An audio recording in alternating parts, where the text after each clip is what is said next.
Un saludo, bienvenidos a una edición más de Pulso Empresarial en su televisión regional, en Popular Televisión. Hoy también con el equipo al completo. Tenemos a don Víctor J. Carpintero, presidente del Colegio de Gestores Administrativos de Cantabria y miembro de la Junta Nacional. Un saludo, don Víctor. Un saludo para todos. Don Aurelio Sastre, presidente del Colegio Oficial de Agentes Comerciales y también con tertulia habitual. Un saludo. Un saludo.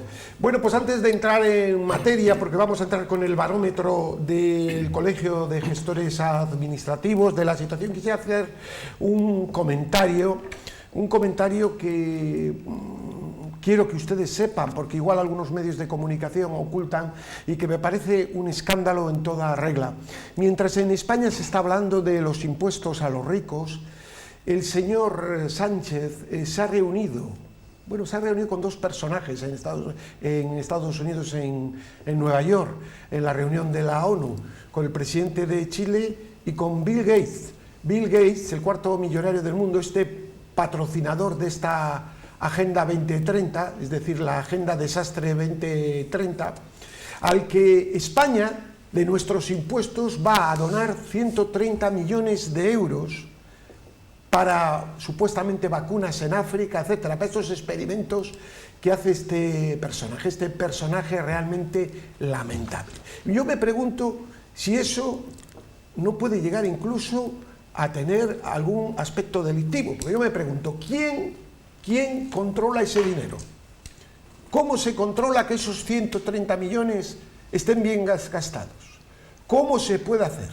Cuando hay en España personas que no llegan a fin de mes, cuando hay personas ya que están pasando auténtica necesidad, se da a la cuarta fortuna del mundo 130 millones.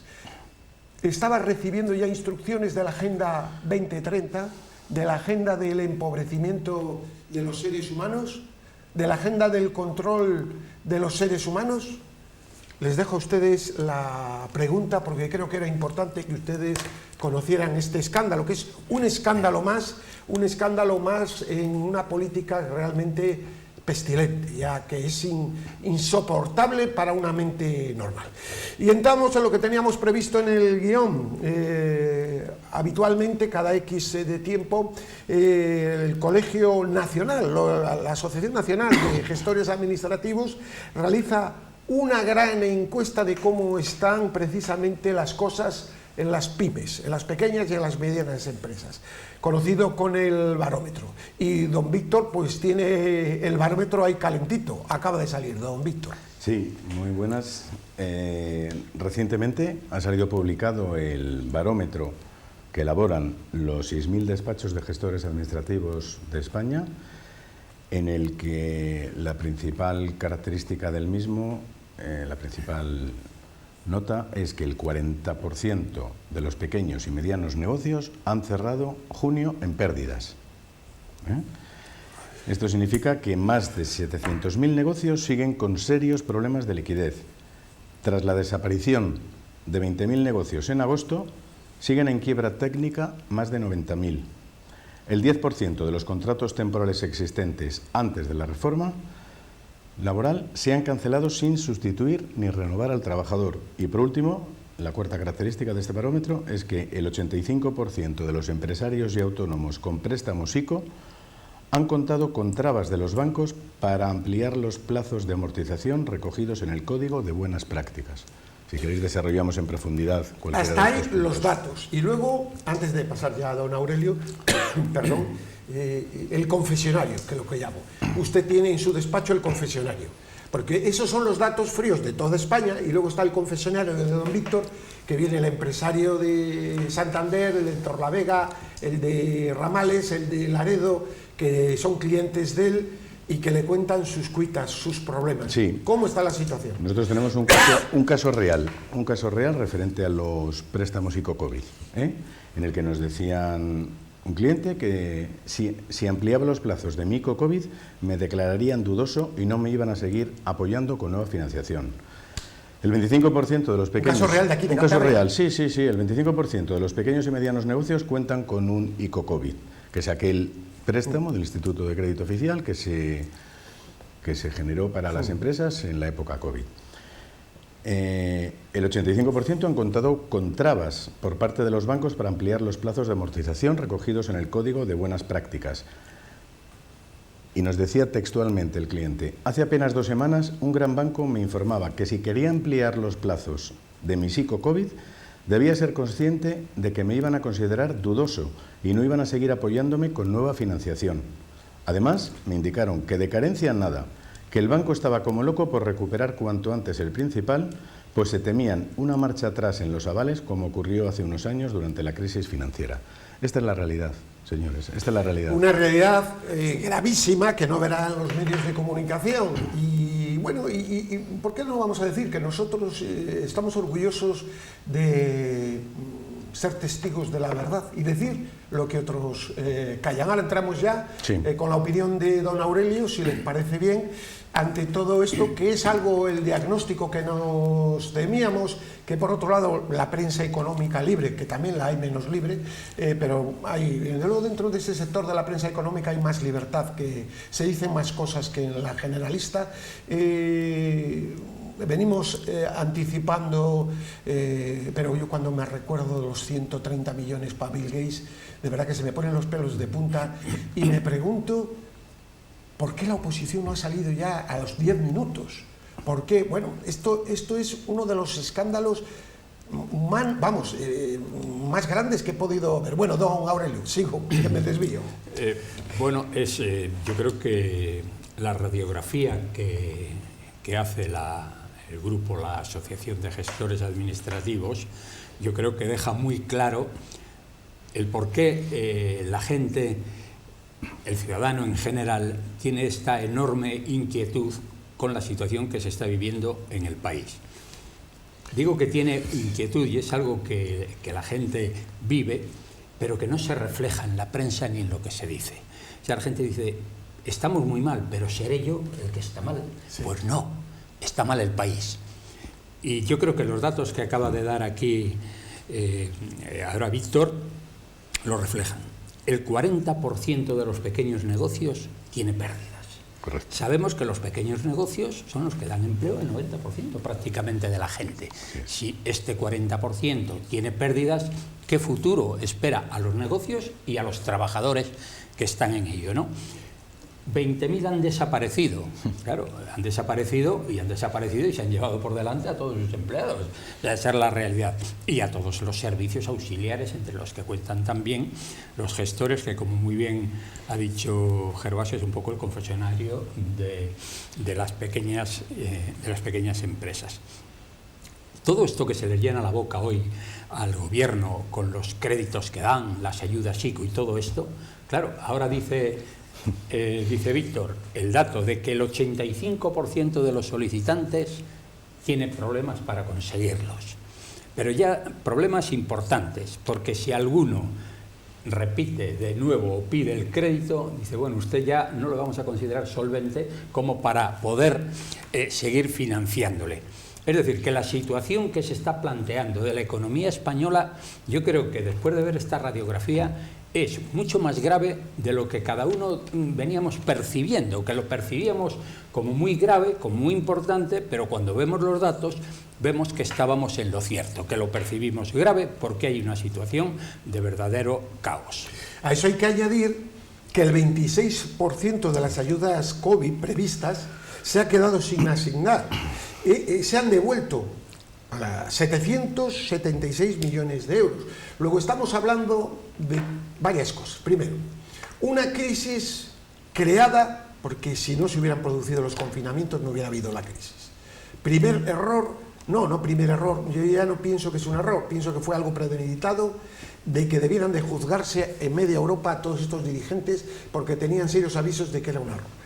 Crean el problema, luego dice que lo solucionan, pero lo ponen peor y nos llevan a una crisis que es en la que estamos. Esta es la realidad, que no nos cuenten, porque luego les voy a aportar unos datos del crecimiento del PIB en Europa, unos datos muy interesantes después de la palabra a don Víctor. Una puntualización a este enunciado que has hecho de las ayudas COVID que se han quedado desiertas. Un 26. No es porque no sean necesarias, porque no se necesiten, sino por un problema de mala gestión desde la administración. Es que a nosotros nos han dicho muchos clientes que les era imposible cumplimentar todos los requisitos, toda la documentación que les exigían para poder optar a solicitar esas ayudas. Y que nada, que claro, estas están pensadas pues para grandes empresas que tienen su departamento de outsourcing, financiero, pero claro, el tendero de la esquina, que se levanta a las 6 de la mañana para abrir su negocio, que se llega a casa a las 10 de la noche, reventado, ¿cómo le vas a exigir que empiece a enviar certificados, documentos bancarios, estatutos? Es que es imposible, y entonces han desistido en el intento. De ahí que el 26%, que se dice pronto, hayan quedado sin concederse esas ayudas. 776 millones de euros, nada menos. Vamos a voy a dar unos datos y luego les voy a pedir su opinión. Desde el aumento de la renta per cápita en Europa, desde el 31 del 12 de 2017 hasta el 31 del 12 del 21.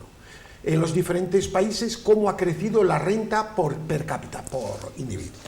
Bueno, Irlanda ha sido el país que más ha crecido en renta per cápita, 22.160 euros, a pesar de la crisis del COVID y de todo. Luxemburgo, 16.930. Ya baja Alemania, 3.390. La media europea, 2.950. Francia, 2.290. Portugal, 1.510, Italia, 1.100, Grecia, 690. En el último lugar 27, España, 490 euros. Es el fracaso rotundo de un gobierno, de una gestión de 4 años. Esta es una prueba irrefutable. No pueden hablar de que no dejamos a nadie detrás ni nada. Esta es una prueba incontestable estadísticamente. Por eso se la doy, porque no tiene contestación. Y me gustaría contarle otra cosa, que España estaba en el lugar de Francia o de Alemania. Eso le iba a decir. Don Aurelio y luego don Víctor. Bueno, estos datos pues están en la misma línea, ¿no? Confirman el por qué los ciudadanos estamos muy preocupados con la situación.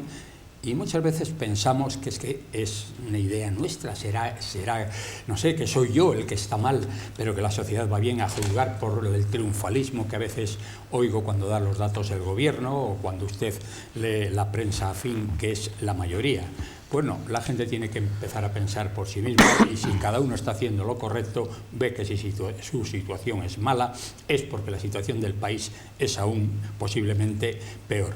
El hecho de que España haya quedado la última en crecimiento per cápita hace 4 años. En este periodo, pues demuestra cuál es la competencia, la capacidad de quienes nos están gobernando. Pero además es que no cabía esperar otra cosa. O sea, de un presidente que forma un gobierno que los suyos lo llaman Frankenstein, todos sus apoyos, un gobierno de gente que se autodeclara enemigos de España y que lo peor que lo que le pueda pasar a España de malo es lo mejor para ellos. En eso están los independentistas, en eso están el Guerra Republicana con este representante que tiene, con Rufián, en esto están pues el PNV, que están las mismas, a ver lo que se llevan para ellos, no digamos ya Podemos, que parece que es el enemigo número 1 y que odia a la gente y que odia al país.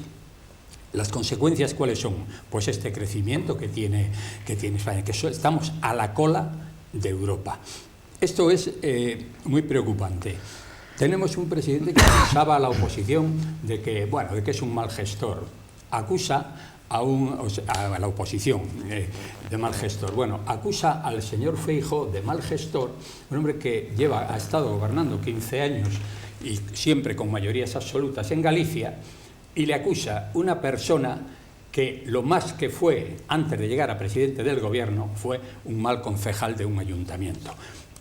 Ustedes imagínense que en una empresa entra a gobernarla o a dirigirla un personaje con el bagaje de formación con el que el señor Sánchez ha entrado a gobernar España. Quiero decir que las consecuencias, o sea, lo que estamos padeciendo es consecuencia del gobierno que tenemos, de la formación y de la formación de sus ministros y ministras muy preocupadas en colocarse ellas y colocar a sus esposos. Don Víctor, volvemos porque don Víctor es un termómetro, claro, yo no sé cómo está viviendo los últimos meses. Por cierto, yo le llamo muchas veces los últimos meses y siempre le veo ocupado, debe tener muchos problemas por delante, ¿no?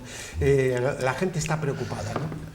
Es decir, usted cuando la mar está en calma, es decir, las cosas van medianamente bien, su trabajo es mucho más fácil. Cuando ve a la gente, sus clientes, por cierto, también de los que vive, claro, lógicamente, les ve preocupado, etcétera, acurren a su gestor, a su profesional y le cuentan sus historias y cada uno pues va contando su historia particular en el despacho. Por eso digo que cuando a veces, ¿cómo están? ¿Qué está palpando usted, don Víctor? Sí, realmente... Vamos a hablar un poco más en términos coloquiales. Sí, realmente hay una preocupación, perdón, una incertidumbre tremenda por parte de todos los empresarios. Uy, perdona, corta. Bueno, que hay una preocupación, a ver si se recupera de esa voz, de ese pequeño catarro, don. Sí, hay una preocupación por la incertidumbre que se vive y en el día a día de todos ellos, bueno, pues el dato que apunta que somos el país de la OCDE que más tasa de paro tiene, con un 13,1%, pues es que no ayuda a todo lo demás. Luego la guerra de Ucrania también, que son datos que no acompañan la crisis de los semiconductores, también para el tema de los vehículos, el tema de la factura energética, que todas las empresas les está mereciendo la pena cerrar porque estaban trabajando a pérdidas. Entonces, nuestros clientes del día a día pues tienen una preocupación tremenda porque no saben en qué va a deparar todo esto. Y mientras la deuda pública ha batido otro récord en julio, 1.486 billones billones de euros. En un año ha aumentado la deuda pública de 70.805. Es decir, mientras la deuda pública está desbocada y tenemos que ir a nuestros amigos inversores, esos tan malos, para que nos presten dinero, el señor Sánchez da 130 millones de euros a la cuarta fortuna del mundo. Crea chiringuitos, da subvenciones, etcétera, etcétera. Pero los ciudadanos, a esos que no se les deja atrás, cada vez están peor y no llegamos a fin de mes. Esta es la realidad, por mucho que la vistan de seda. Pero es que la realidad hay que decirla. Y me gustaría contar otra, pero es que es así, don Aurelio. Bueno, esto de la deuda pública empieza a ser muy preocupante, porque si encima estamos en récord de recaudación, ayer me decían en una tertulia, ¿a dónde va el dinero? ¿A dónde va el dinero? Yo digo, sí, a muchos chiringuitos que hay. Es que hay mucho cargo público, hay muchos chiringuitos. Luego el tema de las comunidades absorbe mucho dinero, porque verán que de nuevas inversiones hay pocas. Se está empezando solo a mantener el tinglao, don Aurelio, perdón. No, está, efectivamente, ¿no? Estos movimientos, esa cantidad enorme de dinero que ahora mismo Sánchez acaba de dar a la cuarta fortuna del mundo, Bill Gates, es escandaloso, pero tiene una explicación desde la perspectiva de Sánchez. Sánchez es un hombre que tiene una malísima imagen hoy en España y quiere remontar o quiere revertir esa mala imagen a base de publicidad y de propaganda. Es decir, ha dado 130 millones a Bill Gates para hacerse una fotografía con Bill Gates. Ese ha sido el objetivo fundamental. Es decir, en publicidad... Por semejante personaje. En publicidad, Madre sí, mía. pero bueno... Yo no iría ni a apañar es duros el que con puso él. en marcha Microsoft, es el que dirige por ahí y que en la prensa mundial, porque hoy usted sabe que el dinero pues sigue teniendo, de hecho, mucho poder, ¿no? Entonces, es un hombre poderoso en este sentido y no les importa a lo mejor hacer críticas a Amancio Ortega y a personas de este tipo, y en cambio avalar a este hombre que hoy está totalmente convertido al comunismo, que nos quieren imponer la Agencia 2030. La agenda, sí. Desastre, hay que llamarle desastre 2030. La Agenda 2030, de una manera... Para que la gente lo entienda, desastre de una manera, 2030. Efectivamente, que además es algo empobrecedor hasta extremos enormes y que conduce solamente a que estos, que hoy son los grandes capitales, puedan ya controlar el mundo. Porque ese es el nuevo lema final de la Agenda 2030 tiene que decir: hoy vivirás mejor que ayer y peor que mañana. Sí, mejor que mañana, porque el futuro, claro, lo que ofrecen es... Yo no he visto, siempre los líderes políticos ofrecen algo mejor a la sociedad. Estos líderes que nos están diciendo son realmente un topicazo, y vamos a entrar precisamente, me va a dar, ¿sabe lo que quiere usted decir algo al respecto? No, Me voy a entrar con un dato muy curioso, es decir, toda esta crisis energética en Europa es, desde luego, por errores estratégicos de Europa desde hace años. Pero es que les voy a dar unos datos muy curiosos. En el año 2000, Europa, la Europa occidental, producía más gas natural que Rusia. A partir del 2000 comienza la campaña de reducción y comienza a reducir. Y nos llevan a la locura de la actual situación. Es decir, es una prueba más, se podía ir a muchas más pruebas de que cómo esta crisis económica está prevista para el empobrecimiento de Europa y de medio mundo, y ha sido tomado por estas decisiones de esta gente que está en Bruselas, está en la Agenda 2030 Soros, compañía, Gates, toda esta gente, esta banda, le vamos a llamar una banda, que nos quieren llevar al desastre como seres humanos, don Víctor. Esto pues sí, es así. Este dato del gas no lo sabía usted. No, lo desconocía, pero vamos, es aterrador, es aterrador. Lo que pasa es que yo creo en la condición humana y creo en las personas y en la resiliencia de los españoles, que es lo que nos ocupa aquí. Y bueno, quería desde aquí mandar un mensaje de optimismo, ¿no? Que de otras crisis hemos salido y de esta acabaremos saliendo, con mucho esfuerzo, sudor y lágrimas, como decía Winston Churchill, pero acabaremos saliendo, porque bueno, los españoles sobremanera pues tenemos un carácter que ante las adversidades nos crecemos y nos venimos arriba, y lo que no te mata te fortalece. Creo que si sobrevivimos a esto, me encanta vamos que a seguir adelante. Y yo también quiero mandar ese mensaje, pero evidentemente eso va a ser con sacrificios, dejando a mucha gente por delante. Sí, no, como se están quedando ahora las pymes y los negocios. Claro, esta gente que se queda adelante, recuperarla, don Aurelio, es muy complicado, muy difícil, porque aquí lo que hay es un intento de control global obvio y evidente, vamos. Y todo el esfuerzo de las personas queda neutralizado por las acciones de los gobiernos, porque hoy todo lo marcan las instituciones y tienes que adaptarte a ellas en todos los órdenes. Por tanto, el esfuerzo a veces es inútil, ¿no? Eso está pasando. Y respecto a esto que hablábamos de la Agenda 2030, eso es imposible o no debería ser asumido por los países, porque es empobrecedor hasta extremos, y esto viene dirigido por este foro económico internacional, que es un foro de 3-4 personas, pero además que es un personaje que son los tremendo, siniestro, nada más verle siniestro. Gates, que aunque ahora ha recogido después del fracaso de la vacuna, está más callado, ahí le tienen. Que No le hablan voy a de la decir pobreza, solo. pero de la pobreza de los demás, porque ellos son todos multimillonarios. Y, por ejemplo, Bill Gates, que dice, no tendrás nada y serás feliz. No tendrás... Pero él es un latifundista. No predica con el ejemplo. Total, está comprándose todos los terrenos que se venden en Estados Unidos, ¿no? O sea, quiero decir que es un engaño total. Y un problema gravísimo que hay aquí es que ya hay connivencia de la Unión Europea con este grupo, con el Foro Económico ¿A quién recibió Internacional? al poco de llegar al gobierno? Sánchez es uno de sus agentes, eso Claro, es evidente. hombre, por supuesto. A Soros. Pero ahora en Estados Unidos se ve con el presidente de Chile y con este personaje.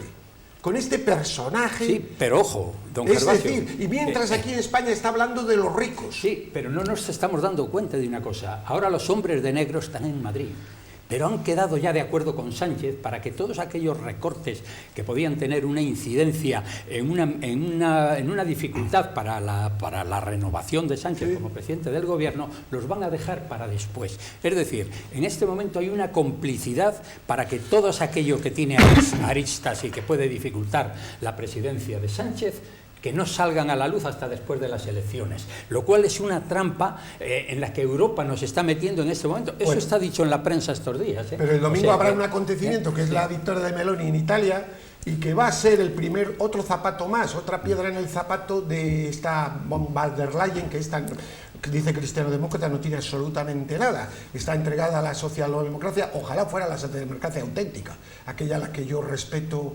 enormemente y que fue transformadora en Europa, sino esto es una especie de globalismo comunista, en fin. ¿Qué iba a decir algo? Sí, yo quería para cerrar esta maravillosa tertulia económica, que deciros que esta semana he participado en Madrid en una mesa redonda organizada por el Grupo Social 11, en el que querían agradecer a las instituciones que habíamos colaborado con ellos en la ayuda humanitaria para los refugiados de la guerra de Ucrania en frontera, y acudí en representación del Consejo General de Colegios de Gestores Administrativos de España, porque bueno, nosotros desde el Consejo, cuando estalló la guerra, estábamos pensando en ayudar, pero no sabíamos cómo. Lo nuestro son los trámites ante la administración, entonces queríamos pues subvencionar aquellos trámites para los inmigrantes que vienen a España, pero el gobierno se nos adelantó. Entonces recibimos la llamada de la ONCE. Oye, Víctor, a ver si nos podéis ayudar con una tienda de campaña militar para instalar en frontera para acoger a todos los refugiados. Se lo comenté a Fernando Santiago, el presidente, y me dijo, tramítalo ya. Y entonces en cuestión de horas ofrecimos una subvención, accedimos a la petición de la subvención que nos pidieron de 20.000 euros para instalar esa tienda de campaña allí. Y entonces esta semana he participado en esa mesa redonda donde nos estaban dando las gracias a todas las instituciones, a Hoteles Ilunion, a Cofares, al Consejo de Gestores, y yo les di las gracias a ellos por pedirnos colaboración, porque queríamos ayudar y no sabíamos cómo. Y cuando recibimos esa llamada, pues tuvimos ya la solución. Don Miguel Carballeda, el CEO de la ONCE... Magnífica noticia, nos vamos a despedir, teníamos más en el canal, pero yo creo que esto, que es muy positivo, deja buen sabor de boca, pero tenemos que ser testigos de la verdad. Y hay que... miedos fuera. Miedos fuera, ¿se acuerdan aquel grupo de puños fuera, no? Pues yo digo, miedos fuera, queridos ciudadanos, eso sí, con educación, respeto a las leyes, a las normas, pero miedos fuera, que es lo que quieren, que tenga miedo todo mucho viviente para que aquí no se mueva nadie. Gracias, don Víctor. Gracias a vosotros. Don Aurelio, muchísimas gracias. A ustedes, paz y bien.